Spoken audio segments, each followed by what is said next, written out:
መንሱርን መጀመሪያ የጠየቅኩት እኔ ነኝ ብላችሁ ታምኑኛላችሁ? መጀመሪያ የጠየቅኩት እኔ ነኝ። ስንገናኝ ምን አለኝ መሰላችሁ? ከአንደበቷ የወጣችን ቃል አዳምጧት። የ20 ሰከንድ ቃል ነች።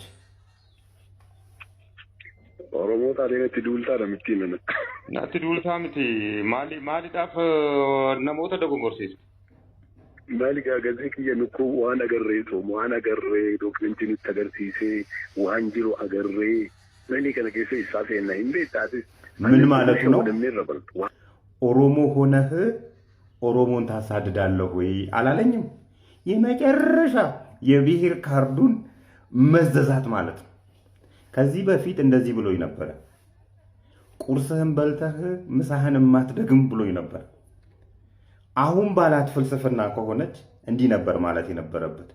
ቁርስህን በልተህ ምሳህን የማትደግም ስለሆነ አንተ ደግሞ የኔ ብሔር አንድ አይነት ብሔር ስላለን ቆይ የምሳህን እኔ ነኝ መቻል ያለብኝ ነበር መባል ያለበት። ዛሬ ነው ብሔሩ ትዝ ያለው። ዛሬ ነው የሱ ብሔርና የኔ ብሔር የተመሳሰለበት። ይውላችሁ መሸሸጊያቸው የሌቦች መሸሸጊያ ሃይማኖት ነው፣ ብሔር ነው። የኔ ቤተሰቦች የኔ ብሔሮች ዛሬም ድረስ ገጠር ላይ በአንድ አህያና በአንድ በሬ ተውሰው ነው የሚያርሱት። ብሔርተኛ ብንሆን ኖሮ ቆይ እስቲ ኢኖቬት አድርጌ እነዚህን ሰዎች ከበሬ ከአህያ ጥገኝነት እናውጣቸው መባል ነበረበት። እኛ ግን ከተማ ገባን፣ ፖለቲካ ለመድን። እዛ በአንድ በሬና በአንድ አህያ በሚያርሱ ብሔራችን ስም ከተማ ገብተን እንሰርቃለን፣ ከተማ ገብተን እናጭበረብራለን። የትኛውም ብሔር ለራሱ ጥቅም ለራሱ ሆድ ሲል እንጂ ለራሱ ብሔር ብሎ የሚሰራ አንድ ግለሰብ አጠሩልኝም፣ አንድ ፖለቲከኛ፣ አንድ ባለሀብት አጠሩልኝ።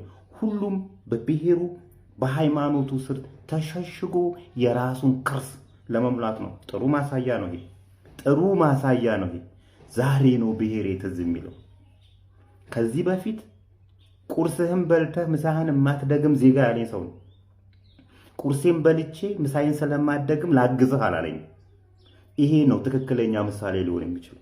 አንድ ሰሞን የጾሙ ሰሞን እስልምና ውስጥ እንዲህ ሲሽሎኮሎክ ነበር፣ አልተቀበለውም። አይሆንማ፣ ለዛ ሃይማኖቱ ለሚፈልገው ነገር የሱ እንትን አይሆንም።